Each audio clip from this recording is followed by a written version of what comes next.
Yo, what's good, guys? So, today is day 49 of 0 to 1 million in 365 days. So, ngayon, kasi the next day na eh. So, 14 na. So, ang kinita natin ng 13 is, I'm gonna show you guys real quick.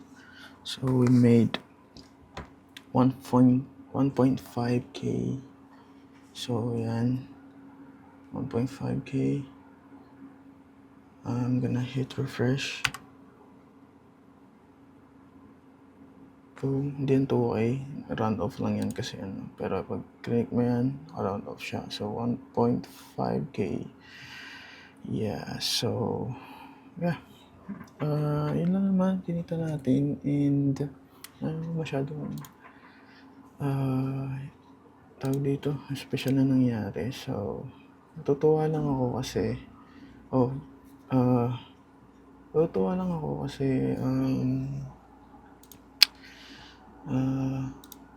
na-hit natin yung 1k day in like, I don't know, maybe 8 days na ngayon, pang 8.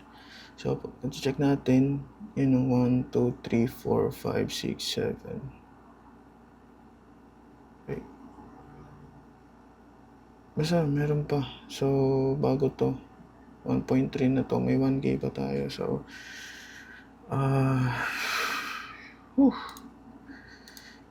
crazy. Sobrang natutuwa lang ako kasi yun nga, consistent tayo and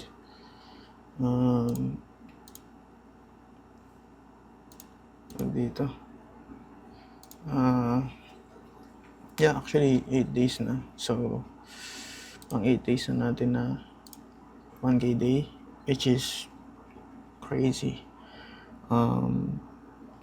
Sobra lang, natutuwa lang ako na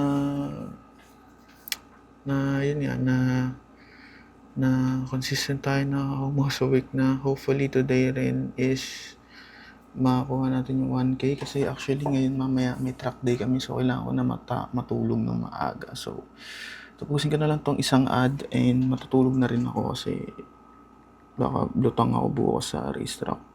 Hindi ko anong parang may diferensya yung motor ko eh. So bahala na no. So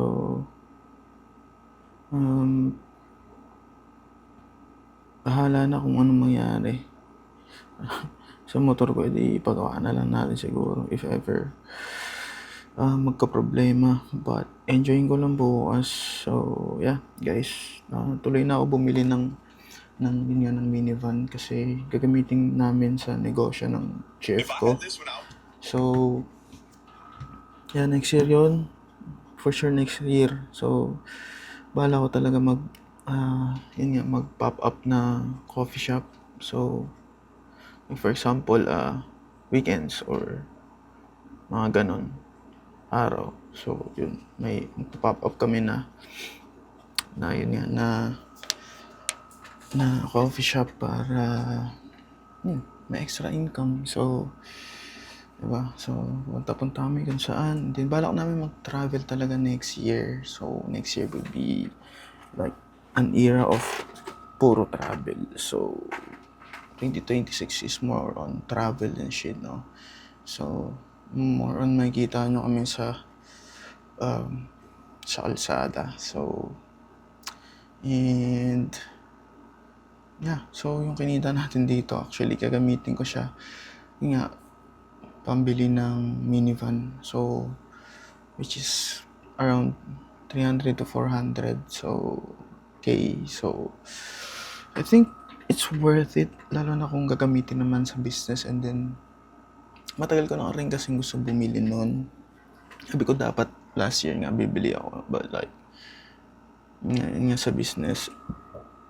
But yun, pero yun nga, crazy how yung position mo ngayon can change like real quick, no? Pwedeng nasa taas ka ngayon instantly bagsak ka, and then nasa baba ka instantly taas ka, no? So I think Kailangan mo lang talaga maging consistent sa mga bagay na ginagawa mo, sa mga bagay na gusto mo, regardless kung ano man yung trip mo sa buhay. But, so, yeah, quick update lang. Actually, nag-bike ako. Bike ako kanina and umikot ako siguro mga 20 kilometers ata yung iniikot ko nun. O mga around ganun. Tapos puro ahon. Gusto ko talaga mga ahon para may challenge, no? Yung nung patag lang na ganun. Gusto ko may ahonan. So, nga para ano ko yung cardio ko. So, ewan ko kung upload ko dito or kasi day 49, so I'm probably gonna upload it sa personal page ko sa Facebook or somewhere. So, doon na lang siya upload. So, yeah. And ano pa ba? May nakalimutan pa ba akong sabihin today? So, basically, yun lang naman. Medyo natutuwa lang ako dun sa website ko kasi ang ganda na. Hindi na siyang mukha na lang legit, no? So, hindi na siya mukhang Shopify na website. Looks fucking professional na talaga. So, hindi kasi pwedeng i-leak but ganda na talaga niya as in. So, it's like parang totoong brand na siya and shit like that. So, yeah, yun lang muna guys. And see you in the ano ba? Day 50. So, day 50 kita-kits na tayo sa day 50. Peace.